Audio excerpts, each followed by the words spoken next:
Hello বন্ধু, কেমন আছেন? আশা করি সবাই অনেক ভালো আছেন। আমরা যারা কম্পিউটার ইউজ করি তারা কম্পিউটার অন করার সঙ্গে সঙ্গে অন্য কোনো কাজ করি আর না করি, আমাদের কম্পিউটারটা কিন্তু আমরা এভাবে রিফ্রেশ করি। আবার যখন কোনো কাজ করি সেই কাজের ফাঁকেও কিন্তু আমরা আমাদের কম্পিউটারটা রিফ্রেশ করি। আবার যখন কোনো ফাইল আমরা কপি করি তার মাঝেও কিন্তু আমরা এভাবে রিফ্রেশ করি। তো আপনি যখন এখান থেকে এভাবে রিফ্রেশ করবেন তখন কিন্তু আপনার যে সি ড্রাইভ আছে শুধু সেই সি ড্রাইভটাই আপনার রিফ্রেশ হবে। আপনার যে বাকি যে ড্রাইভগুলো আছে এগুলো কিন্তু আপনার রিফ্রেশ হবে না। আপনি যখন এই বাকি ড্রাইভগুলো রিফ্রেশ করতে যাবেন তখন কিন্তু এগুলো আপনাকে একটা একটা করে সিলেক্ট করে তারপর আপনাকে রিফ্রেশ করতে হবে। তো সেখানে কিন্তু অনেকটা সময়ের ব্যাপার আছে। তো যদি এমন হয়তো যে আপনি মাত্র এক ক্লিকের মাধ্যমে আপনার কম্পিউটারে যতগুলো ড্রাইভ আছে সবগুলো আপনি রিফ্রেশ করতে পারতেন, তাহলে কেমন হতো? তো আজকের এই ভিডিওতে আমি আপনাকে দেখিয়ে দেবো কীভাবে আপনি মাত্র এক ক্লিকের মাধ্যমে আপনি কম্পিউটারে যতগুলো ড্রাইভ আছে সবগুলো আপনি রিফ্রেশ করবেন। তো বন্ধু, ভিডিওটি তাহলে শুরু করা যাক।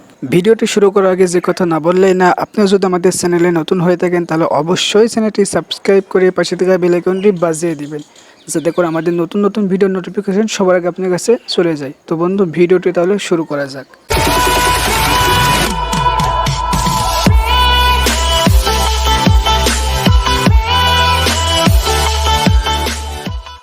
তো বন্ধু, আমরা যদি আমাদের কম্পিউটারের ড্রাইভগুলো এক ক্লিকের মাধ্যমে সবগুলো রিফ্রেশ করতে যাই, তাহলে কিন্তু আমাদের কিছু কোড ইউজ করতে হবে। তো সেই কোডগুলো আমি ডেসক্রিপশন বক্সে দিয়ে দিব, আপনি ওখান থেকেও কপি করে নিতে পারেন, অথবা এখন আমি যে টাইপ করবো আপনি এখান থেকেও নোট করে রাখতে পারেন। তো প্রথমে আমরা আমাদের কম্পিউটার মাউসের রাইট বাটন ক্লিক করে দিব, তারপর এখান থেকে নিউ ক্লিক করে দেবো, তারপর নিচের দিকে দেখতে পাচ্ছেন টেক্সট ডকুমেন্ট, এখানে ক্লিক করে দিয়ে আমরা একটা টেক্সট ডকুমেন্ট ক্রিয়েট করে নেব। তো আপনি যদি এটা না করতে চান তাহলে আপনি এখানে একটা নোটপ্যাড ওপেন করবেন। আপনি এখানে নোটপ্যাড ওপেন করার পরে আপনি এখানেও কিন্তু সেই কোডগুলো আপনি টাইপ করতে পারেন। তো আমি চাচ্ছি টেক্সট ডকুমেন্টে করতে, এই জন্য আমি এটা ওপেন করে দিলাম। তারপর এখানে টাইপ করবো আমি প্রথমে ইকো স্পেস অফ, তারপর এখান থেকে ইন্টার করে দিব, তারপর টাইপ করবো CD ফ্ল্যাশ, তারপর এখান থেকে ইন্টার করে দিব, তারপরে আমরা এখানে টাইপ করবো ট্রি, তারপর আবারও ইন্টার করে দিব।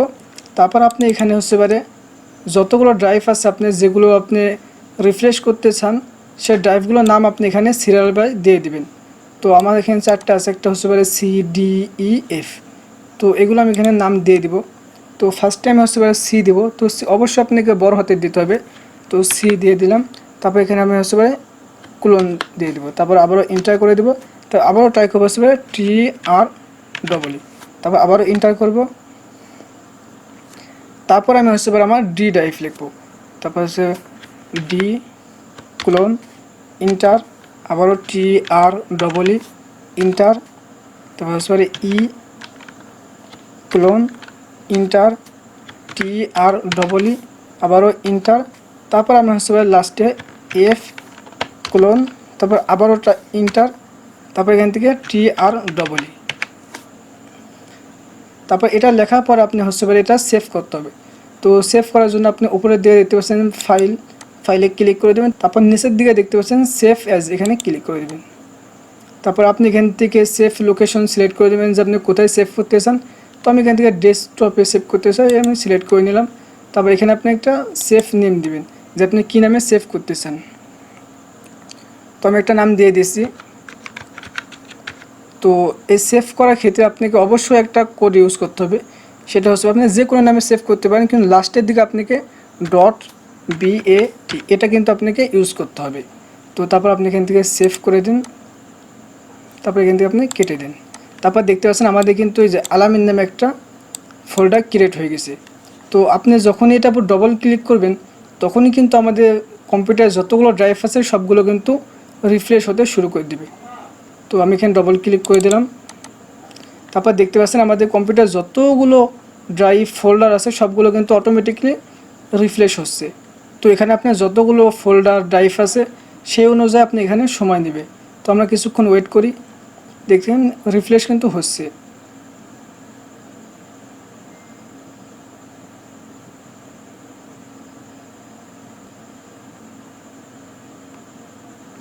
তারপর আমাদের রিফ্রেশ হয়ে গেলে আপনি এখান থেকে এটা কেটে দেবেন, তাহলে কিন্তু আমাদের কম্পিউটারটা আগের থেকে অনেকটা কিন্তু ফাস্ট হয়ে যাবে।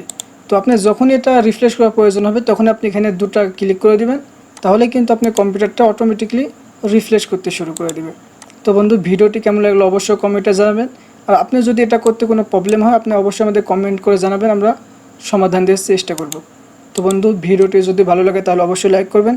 আর আপনি যদি আমাদের চ্যানেলে নতুন হয়ে থাকেন তাহলে অবশ্যই চ্যানেলটি সাবস্ক্রাইব করে পাশে থাকা বেল আইকনটি বাজিয়ে দিবেন।